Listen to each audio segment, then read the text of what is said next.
You're very welcome to another Weekend Mix, a chat with on learmedia.tv. This week, my guest, I'm delighted to say, is Andrea Hayes. Andrea, how are you? I'm good. Great to be chatting to you, and hello to everybody who's tuning in. Thank you very much. Andrea, of course, that don't know you, I'd be surprised if they don't know you, but you're a TV and radio presenter, you're an editor, you're a best-selling author, a mom to, of course, Brooke and Skylar, and a husband to David. You're, Yes. I'd say life is hectic at the best of times. No, I try to remain very grounded and calm, but I'm also a student this year. So I've even added student. There's an exclusive for you, Damien, The to list just the gets things longer. that I do. I just like to do what I love. And I always say, if you love what you do and do what you love, then nothing feels like a chore. Of course. But I suppose the thing about, from what I know about you, Andrea, I mean, when someone looks at you on the screen or listens to you on the radio, they hear this beautiful, bubbly person, full of energy and life, and fantastic charisma coming across the airwaves and the TV station. But what a lot of people don't know about you is that you suffered an awful lot through your childhood with chronic pain, and even into your adult life, even up to lately, you're still chronic pain you're suffering from. So I would have a lifelong history of just being in pain. And in fact, probably, Damien, I don't know any other reality because I was born with the condition undiagnosed until I was in my early 30s. That would have caused a lot of pain. So actually in my childhood, I spent a lot of time in Temple Street Hospital with ear, nose and throat problems and many operations. And really all through my teenage years and even into my 20s, I was kind of constantly searching for the reason behind the chronic pain. So pain has been almost like my friend all of my life. And I suppose it's no surprise to yourself that I chose to work in TV highlighting animals in pain. And Of I course, made yeah. kind of over 80 programs about animal welfare and really highlighting animal in pain. And I would do a lot of Bethany work about grief and worked with Chronic Pain Ireland. So it's something I'm very drawn to because I suppose it's my reality and I understand it. And it comes natural to you in a strange kind of a way. You mentioned It your does. childhood there a few minutes ago. Take me back to the Hayes household growing up. What was that like? Very down to earth, very grounded, very normal. I was the youngest of four children. My older two siblings emigrated during the 80s, left home very early.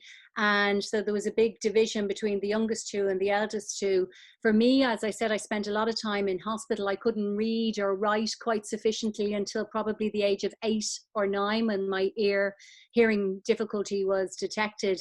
So I was in my own world a lot of the time as a child. I was very into the church. I loved going to mass. I loved older people in the area. It was a very hard in a way childhood because we came from humble beginnings. There was we weren't we just normal working class family, but a happy home, a fun home, and it was great. Oh, brilliant. And then, of course, you went on to college then after that. Did you, when you left secondary school, did you have a plan in your head what you wanted to do, or what was the route you wanted to take? Did you know what you wanted to do? Yeah, I always wanted to work in communications, as in television and film, but it was different back then because there wasn't as many courses. So initially I took a business studies course because, of course, everybody tells you, especially if you've had two older siblings who emigrated because there was no work here in Ireland, do business studies. I then transferred over to do film. And for the first part of my career, I would have worked in post-production in the famous Windmill Lane, where U2 would have made a lot of their music. And there was lots of film and exciting commercials going through. So it was a really exciting place to work where there was really, it was big kind of expense accounts, exciting directors coming in. And for a young person, certainly it was a great place to work. Interestingly, though, a lot of people back then, if you think about the editors and the filmmakers, they worked long hours behind desks. So taking, I don't know if you remember years ago, Solpadeine and things like that. People used to have Of course, Solpadeine yeah, practically for yeah. their breakfast. The So quick I just fix. thought, Yeah, exactly. There was a lot of quick fixes going around because they were behind the screens for so long. So actually, it didn't feel unusual for me to be taking tablets for my pain. I just thought everybody had back pain or everybody had headaches, because in that particular world, it was quite that effervescent sizzle of the sulfidine was a regular sound enough in the edit suites. But it was great fun, and I learned a lot there. I learned about production, I learned about hard work, and I learned about work ethic. Excellent. And of course, as you said, taking your Adidins and your sulfadines, your paracetamols was the norm back then. Like, so it wasn't any different for you. But I mean, your pain was different from a lot of other people's pain. Growing up along in your teenage years, did you have a struggle trying to convince people that you were in pain? Well, I had an incident when I was 15. I was rushed to Cherry Orchard Hospital with suspected meningitis. And one of the diagnostics for meningitis is a spinal tab, a lumbar puncture. And Okay. during that procedure, I had a spinal leak. And because of my later diagnosis, I have a brain malformation called Chiari malformation. It wasn't known at the time. I was in severe pain after that. And it was really since that instance at 15 that I had this lower back pain, consistent and persistent. And everybody after that, because of my age, just thought it was sort of women's problems, or, you know, because of the Of age I course, yeah. was. So a lot of my late teens into my 20s, they perceived it to be kind of gynecological problems. And it was only when I had my first child rather, and you often, if you're getting epidural, they have to put it through the spinal canal again.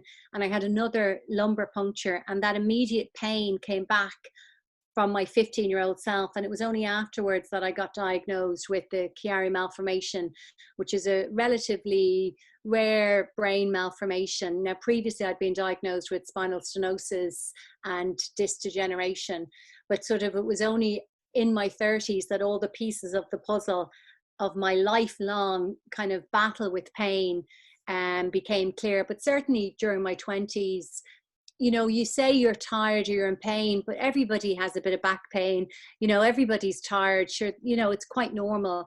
But chronic pain is very different. It's different from acute pain.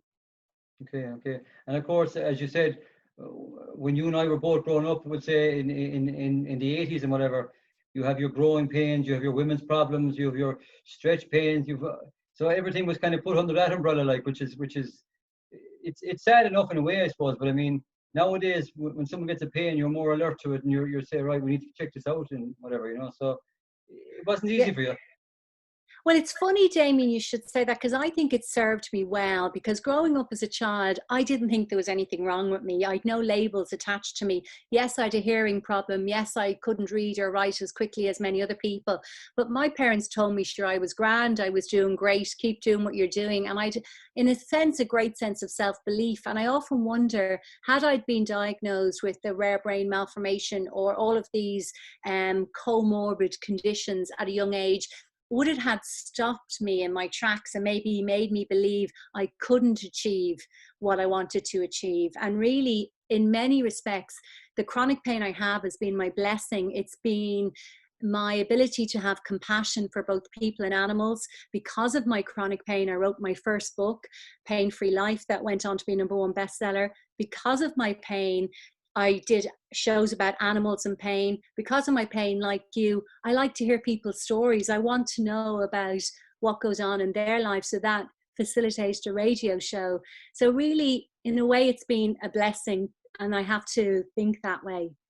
In a strange kind of way, your pain has taken you down a path that you probably wouldn't have gone in another life, like. Yeah, it's Yeah, fantastic. absolutely. It's given me an insight that I suppose is unique, and that makes my ability to do my work unique. Getting away from your pain problems for a moment, you met David. Talk to me about meeting David in Cafe and Sing. Yeah, we met a long time ago. I was a little bit younger than him, and I would have told people I was a bit older than him. But it was very interesting, because I would have been out in town, but never really, I suppose, would have gone out with anybody. I just was there for the music or the fun. but we clicked very much because we were very interested in a lot of the same things. We liked movies, we liked production. Also, I think he was very interested again in people's stories and really real life, real people, very grounded. I felt very down to earth and different from a lot of the people that were knocking around Dublin at the time. But there was certainly an immediate spark, an immediate friendship. And certainly 20 odd years later, we are still on the path, doing the best we can every day. Is it true, I read somewhere, Andrea, that on your first date, on your first night, you lay down the marker very quickly in the night, and towards the end of it, you actually order garlic chips. Is that true? Yeah, no, I wasn't kissing him. I said, now listen, I'm not kissing you. There's none of this messy. I mean, remember years ago, you'd share cabs home, or some people would even hitch like a lift home. Like, you had your money kind of made for your taxi home. So he didn't drink at the time, still doesn't drink, never has drank. So he said he could give me a lift home. So he really, to me, was my lift home that night, and a nice chap that I'd met. But I remember saying to him, because he was like, garlic. And I said, well, don't think you're kissing me. We're not kissing, But I think the friendship solidified a very firm relationship because we were friends first and foremost. And I think that's important, to find friendship. Exactly. And of course, as your relationship developed, how did you come upon, how did you get the story across about your pain to David? Was that an easy thing to do? No, it was very interesting because after a snowboard accident when I was 22, I broke my wrist. And he said, if you broke your wrist or if you hurt yourself, you'd know because you'd be in a lot of pain, if that makes sense. Yeah, and course, the people on the mountain just said, well, it's our policy to just go to the doctor. It was in Banff in Canada. So we went to the doctor and I got scanned and my wrist was broken. And they said, did you not know how much pain you're in? And I said, well, I'm actually more concerned with my back pain was much sore. So I think at that point he realized that I'm not a type of person to complain about my pain, and I just get on and do it. And we've always loved snowboarding and being on the mountain. And really, he was really helpful in trying to find the root cause, because after that event, he insisted I went to doctors. He insisted I found an answer. And really because of that, I discovered I had the spinal stenosis and got within the pain program here in Ireland. He organised the meeting with the doctor, Dr. Paul Murphy, who'd just come back from Australia. So he's been really a catalyst for me to take my pain seriously and really look into finding a solution. Wow, brilliant. Of course, then, well, I suppose as the boyfriend, the caring boyfriend, and going on to be the caring husband, he doesn't want to see you suffering, which is fantastic. 2005, then, Andrea, was a big year for you. There was sadness and happiness in that year. Of course, your dad passed away that year. Talk to me about that. That must be tough on you and your mom and the family. Yeah, we moved back home. Dave came back home and we lived back in Beaumont, where I'm from. And my mom had lost a lot of people through cancer. She'd lost 3 of her sisters quite young from cancer. And it was a time in your life when you decide what's important. So after my dad passed away, I decided to leave the job I loved. I worked in Windmill Lane, as I said. I was doing quite well. I was actually managing the sound studio at the time, but I left it and I decided to take some time out to honor my grief. And that's when I kind of went into Virgin Media, which was TV3 at the time, because at the time, my boss in Windmill Lane actually was he owned TV3. And I started to do some continuity. How I got the job was most unusual. I was the studio manager, and at the time you'd need, say, 5 or 6 voiceovers to fulfill what the client requires. They want to listen to new voices. And I think we only managed to get 4 or 5. So I got myself, and I think the receptionist or some girl upstairs were the extra voices, just to fulfill the remit of here's the different type of voices of Ireland. And they chose mine. So it was only a little part-time job. And I just thought, I'm going to take a bit of a career break here. Ended up in Virgin Media, and very quickly a boss who's actually over in Channel 5 now, he was a great man, Ben Frau, he saw something in me and wanted to put me in front of the camera, which was, I'm behind the camera, I'm brilliant at production. And that's how my career as a presenter unfolded. So it wasn't necessarily something I wanted to always do, Although, as I said, television and working in production certainly was on my radar when I left school. Wow, okay. Talk to me about the visit to St. Vincent's Hospital, the pain clinic in 2010. So that was really, that was a big moment, because actually I thought that when I was going to be going to hospital for 3 or 4 weeks every day in St. Vincent's, I thought that they would come up with a plan. They were going to find out what was wrong with my pain and say, okay, you need an operation on your wrist or your back or your neck or your coccyx bone. And during it, very quickly, I realized you're here because you've chronic pain that's never going away. I'll never forget, I remember putting up my hand and going, sorry, I just need to ask another question. This was a doctor in a big room of other people that had chronic pain. And I was one of the youngest, saying, so you said the pain is never going away, but we're in a hospital. That's what hospitals do. They take away pain. It's ridiculous. What do you mean? People can't live in pain all their life. We just need to find out what the problem is, and then we fix the problem. That's why you're a doctor. And he said, no, you've chronic pain. Do you not know why you're here? And for the first time my whole life ever, I realized, geez, there's no solution to this. And I remember walking out of the room, and if anybody's ever been in St. Vincent's, the old St. Vincent's, there's a little chapel there, like a little kind of small little church. And I just fell down and broke down crying. I was desperately upset because I realized for the first time in my life, like, this chronic pain is not going away, and the doctors have no solutions for me. It was the first time I realized, oh my God, there's nothing I can do now. This is it. This is my life. And when you're a young person, or at any age, to know that you're going to live with debilitating pain is a shock. It's really shocking. Oh, I can imagine. And of course, you were in front of the camera now at this stage. I had been doing animal A&E. Yes, I had. And I hadn't told anybody about my pain at that point. So I'd kept this. This was like an invisible illness, because as you said, nobody could see it. Nobody knew about it. They knew I took a lot of tablets, and certainly occasionally my weight would go up and down because I was on steroids occasionally. And if you work in television, they like you sometimes to be a certain size. And okay. I remember my weight would go up and down and up and down. And I remember one time, a very kind boss, he was doing his best, but he asked me to join Weight Watchers with them because he thought this would be great, I'd lose weight. And I knew I couldn't, of course, because I was on steroids and I was on medication. I didn't want to tell him. And I remember being very bold and said, well, look at Oprah. Oprah Winfrey's like the highest paying broadcaster in the world. And, she doesn't care about her weight. And if they're looking at my weight, then we've lost them. This is a show about animals. And I remember walking out there and thinking, oh, I should have lost that gig now. But actually, in hindsight, he said he really admires my conviction just to be myself. And I've always tried to be very honest in front of the camera and just try to make it not about me, about whatever. It was Dublin Airport, it was about their stories. If it was, the animals, it's about animal stories. Photo into the Wild, it's about people down in Photo in Cork and their stories. So it shouldn't be about the presenter. We're just there to facilitate questions. That's what I feel. Well, good on you for taking the initiative to, not fall in between the cracks and just do your own thing. Can you remember your first live show? What was that feeling like? I remember we used to do Ireland AM, as in doing the TV reviews and that sort of stuff. And that was fine. And then I remember doing midday. I used to cover for Elaine when it was midday. It's now called the Elaine Show. And it was so funny. I did it for quite a long time, actually. When she was a little bit on holiday or maybe whatever. And the auto cue would come up. And I remember one time, because they'd be written, ignoring the auto cue because somebody was in the middle of telling me a really good, story, and I just wanted to go to it.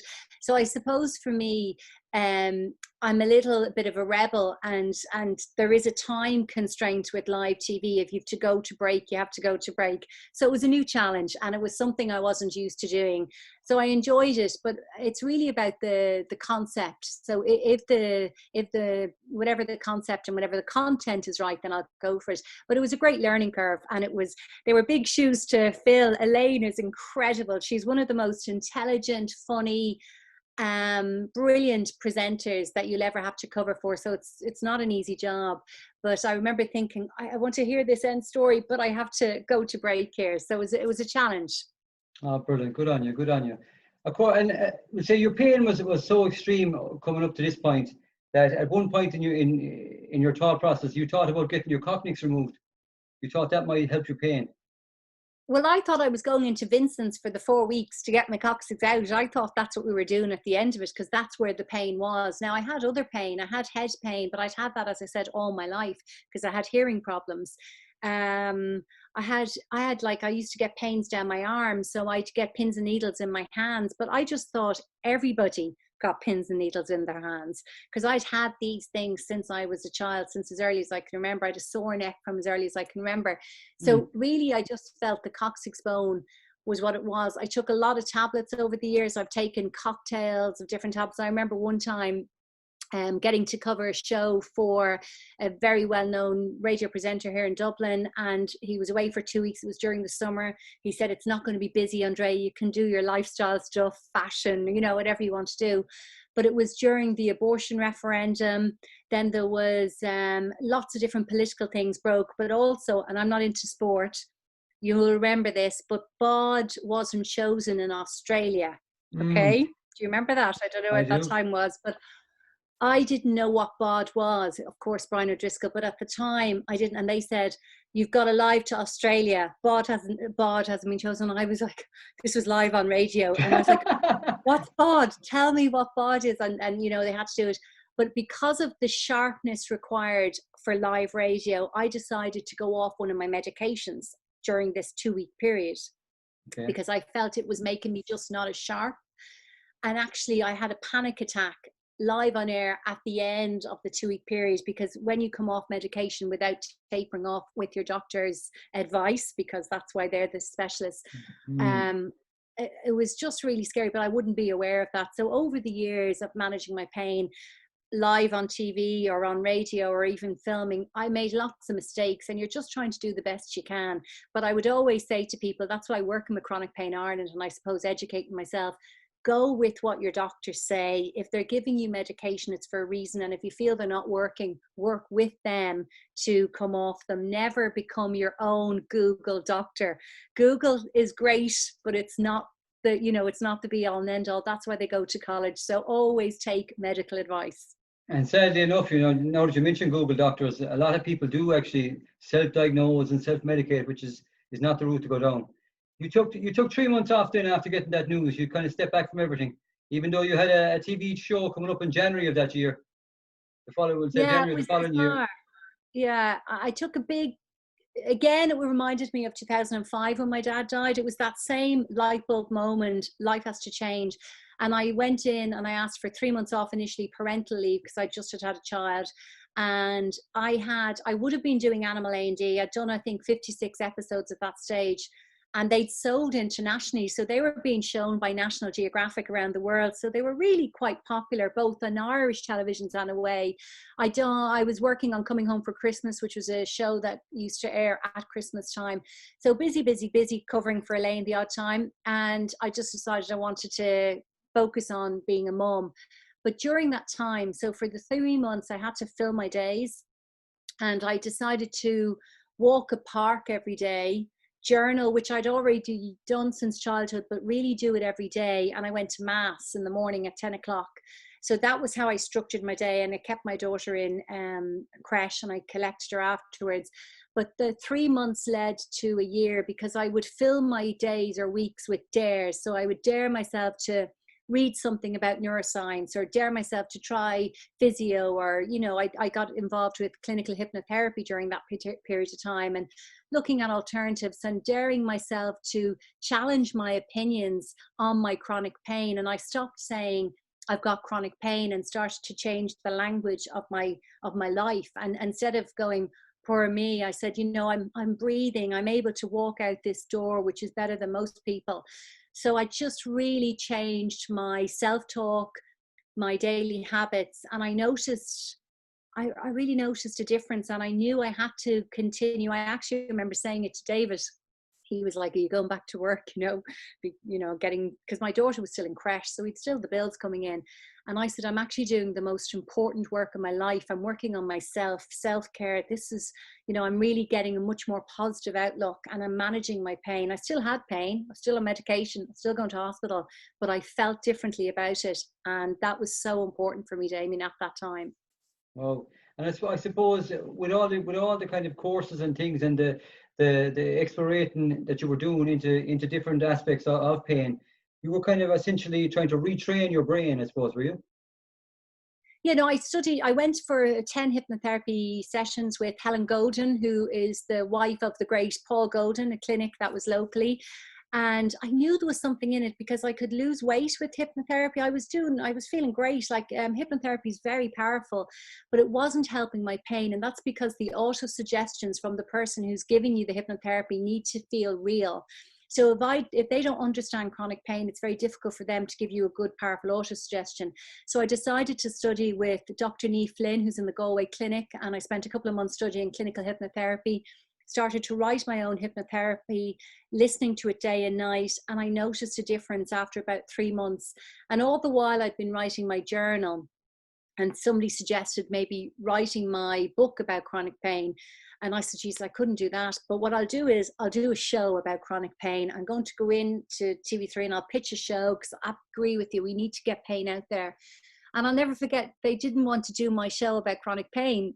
And I was like, but I've done like Coming Home for Christmas. I've done, animals in pain. I'll just do people. There's so many people in pain. And somebody alluded that you don't really have pain, or it's not real. It's all, I don't really believe it. And you were probably never more qualified. Well, this is the thing that I realized, that perceptions are what people see, and seeing is believing. So the only way to get it out there was maybe my book would help. And you have to remember, at the time when the book came out, mental health wasn't something we're talking about as readily as we are now. Chronic pain, I mean, at the time, pain wasn't even considered a disease in its own right, which it is now by the World Health Organization. Neuroplasticity and neuroscience was still a very new word, and there wasn't a lot of this dialogue going along in mainstream media. I knew that because I was in it, but also there was no other books. I couldn't find any other books like mine out there. So, I mean, I wrote the story thinking nobody would like it, nobody would read it, and then a swell of people kind of were like, I have that same pain. And it's great. When you do a pain management course, you meet people that are like you and you're like, I have that pain. Do you have that pain? Oh my goodness. And then the book kind of generated that same sort of an energy, and people listened to the healing hypnosis, and it was all free on the website. It was on AndreaHayes.ie. All of the audio was free. It was like, use it if you want to. I wasn't trying to sell them anything. I was just like, this worked for me. Hope it works for you. Even the first book deal, I mean, it was a tiny amount of money. It wasn't about money for me. It was just a signature to get it out there. I just wanted to get it out. And then, of course, that led to my Life Goals Journal, which was another #1 best-selling book, and Mind, Body, Soul. And then I got to do the animal book, which was for charity, Dogtail. So it just is amazing when you do something with a good heart and not looking to become a best-selling author, or not looking really for the end. You're just doing it with good intentions. I think good energy and a good vibration surrounds that project. So I've been very lucky that way, that people did respond as they did to it. Well, I suppose in a strange kind of way, that day you were in the Pigeon Room with TV3 and you were trying to get your story across there. It must have catapulted you back to being a 12-year-old again, trying to tell a doctor you're in pain, and he telling you, oh, you're not in pain, you're fine. Yeah, and I still have that now, in the sense that I'm doing a master's degree in applied spirituality.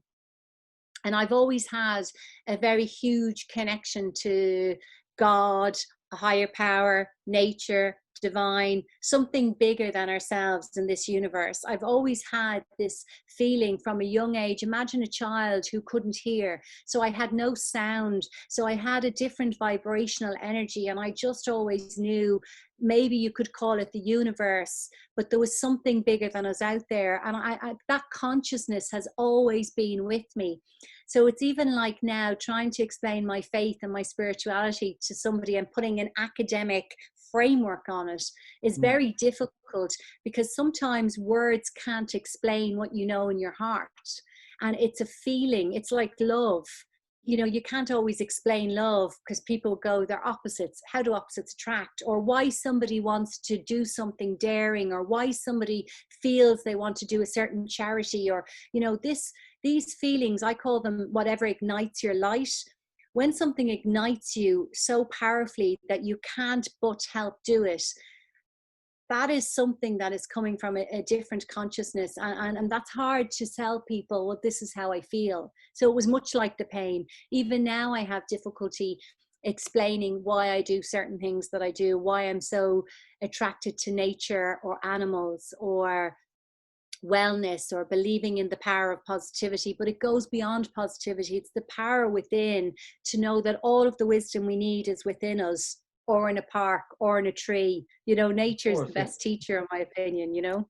Of course it is, yeah, of course it is. You mentioned I suppose, but say when after Brooke was born, it took a good few years for you to have Skylar. You had a lot of struggles yourself and David up along then. I know it might be easy to talk about, but you did have a lot of struggles up along then. But eventually, thank God, Skylar was born.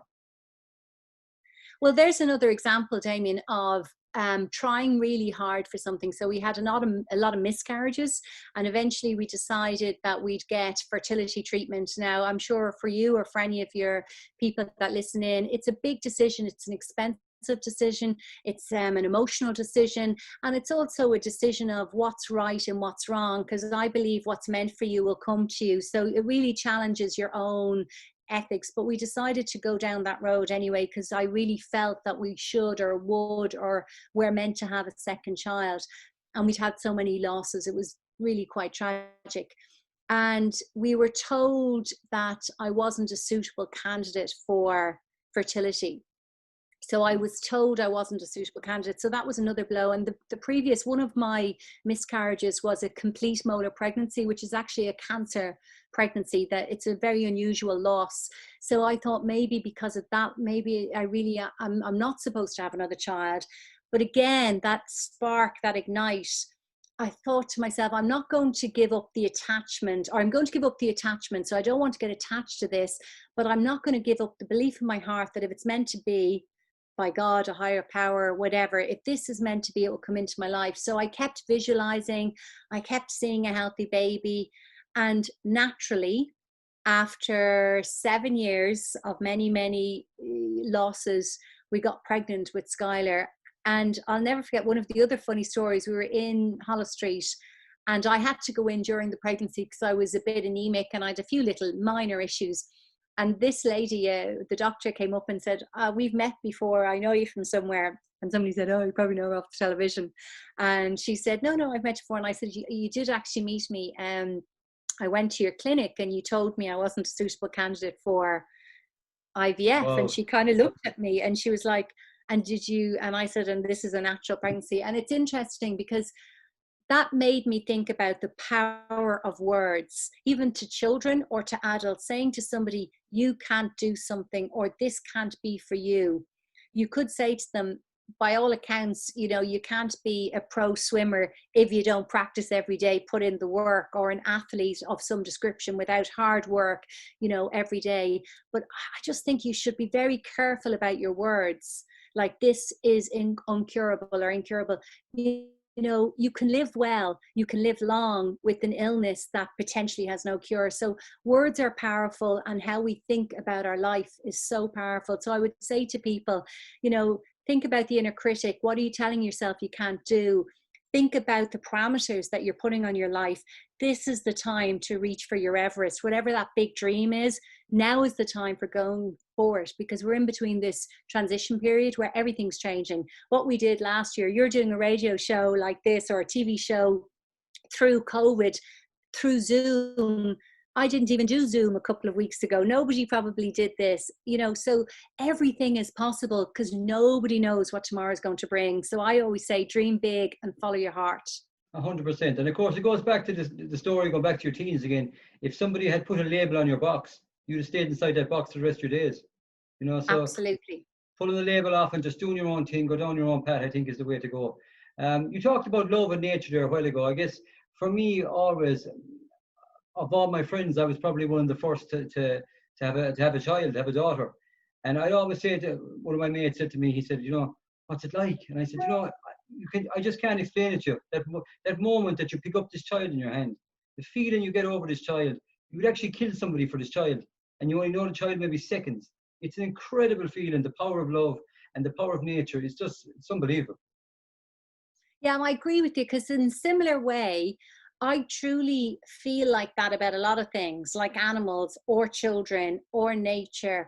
I get this very emotional feeling of unity and love. What you do to somebody else, you're doing to yourself ultimately. Like even at the moment, I think there's a cosmic consciousness in the world. I think our response to COVID-19, for example, a global response of responsibility seemed to have managed this pandemic. What if we had a global response to homelessness? What if we had the same global response to the ecological crisis? What if we all became responsible personally, globally, through our political systems for our own little area that we're living in?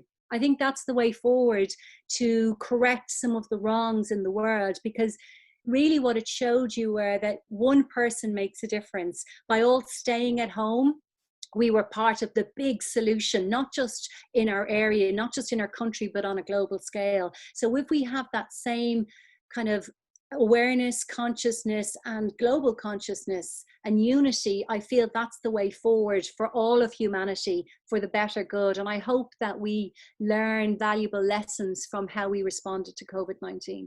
Yeah, no, I agree with you 100% because, as you said, like it just took one government body, as we call it, to say stay at home, and everyone listened. I mean, they listened because they had to. And I mean, when you think about it, 99% of the planes in the sky weren't flying anymore, and we had 9 weeks of fantastic weather. Is that a coincidence? Yeah. I don't, you know, when you think of it, like things like that, it's weird. Um, Life is good for you at the moment, Andrea. Yeah. I'm You, every day is a struggle because I have pain every morning. But every day is a reminder that I'm so blessed that I am living. I have a life to live. And one of the things I did recently, because COVID was a kind of a heavy period for everybody because a lot of people are losing their jobs. There's a lot of uncertainty in the economy. I found the news very heavy. I had to detach from a lot of the negativity. So recently, just very recently, I decided to get a membership to a particular walk close by. So it's a small price you pay to be able to walk by this river walk. Very little money, but you're sort of being a custodian of nature because they look after it. And I'm walking there, and that was my gift to myself. And I just love being out in nature, and I'm trying to consciously walk. I always walk anyway, but really be aware when I'm there and take notice of the beauty around me. And I think that you have to be responsible for your own happiness. Unfortunately, and I've written books about journaling and written books about positivity and wellness. You can't expect a doctor to fix your problem. They can help. It's like you can't expect somebody else to fix you, certainly not your partner or your children. If you want to change, go within. The change starts with you. And once you make the decision to make positive changes, then everything opens up. You said a line sometime, I don't know, I read it on your website or where I saw it, but suddenly what you seek starts seeking you. Yeah, I think your vibe attracts your tribe. So whatever vibe you send out, you'll attract more of that back in. And there's a lot of people who say that, okay? There's a lot of people who say these words and it doesn't work for them. And I've often wondered about that. And then when I do a lot of spiritual companion work, so I work as a Bethany grief minister in my church free of charge, and I've studied spiritual companion. And when you're working with people one-on-one, their heart, or they're telling you verbally that perhaps they want to work less. But are they being authentic? Maybe they want to work, but not just work where they are. Perhaps they want to work in a garden. Maybe they like gardening. They just don't want to work in an office. So really, you have to be careful about what it is that you truly authentically want. And the secret is really connecting with the truth of your heart, because when you connect with that truth, and for me, for example, Damien, it was really alarming to me to realize that I didn't really, I'll use this lightly, I didn't really enjoy some of the stuff that goes along with being on television or writing books. So for example, I loved doing animal shows, but the publicity and the PR, and even, for example, having this chat with you is great because I've nothing to sell. Okay, so I'm not saying buy my books or watch my TV show or, you know, go to a website. But oftentimes when you're doing a lot of publicity, and I understand it, it's how the world works, is that you're selling your show or you're selling something. And I always found that slightly uncomfortable, even though I'm confident and I chat to people and everything. So some of the elements of the work I didn't feel right for me, but it was an Okay. essential part of the work. Does that make sense? Yeah, no, it does. It makes perfect sense. But I suppose I suppose in all elements of media and that kind of stuff, there is that side, that there is that element to it as well, like, you know, which isn't always easy to stomach. The cottage was run down. It was definitely a labor of love. Nobody else would buy it. I mean, it was really well, I mean, maybe they would have. I think loads of people would have bought it because it's a beautiful area. It's beside the mountains and full of nature. But it took a long time to renovate. The toilet was outside at the time, and we're here, I don't know, 15, 16, 17 years, and I'm still saying to David, you know, we've things we haven't done yet in 17 years. So it's not a show home. Our house is a home that we live in, that we love. The children and animals can kind of, you know, it's their home as well. So yeah, we're very simple people, really. We've lovely neighbors, private and quiet, and, you know, it's very normal, very normal. Brilliant, brilliant. Before we finish up, Andrea, if you had the power to go back in time, what would you tell a 12-year-old Andrea?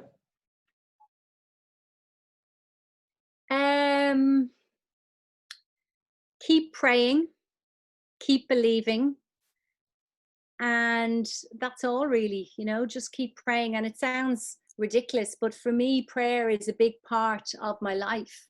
And when I set that intention through prayer, it seems to go to this cosmic consciousness of something bigger than me. And anytime, I always pray. I pray every day, but prayer has been part of everything's a prayer for me. This conversation's a prayer. Do everything with good intentions, honesty and authenticity, and good will come. So yeah, just probably keep praying, which is a strange one, I know, for many of your listeners, or what people who are watching might not resonate with them. Listen, Andrea, thank you very much for taking time out to chat with us this week. It's been a fantastic chat, and I want to wish you and David and the two lads all the very best in the future. And we hope to see you on the TV screen and the radio. Oh, it's lovely chatting to you, Damien. Thank you very much, Andrea.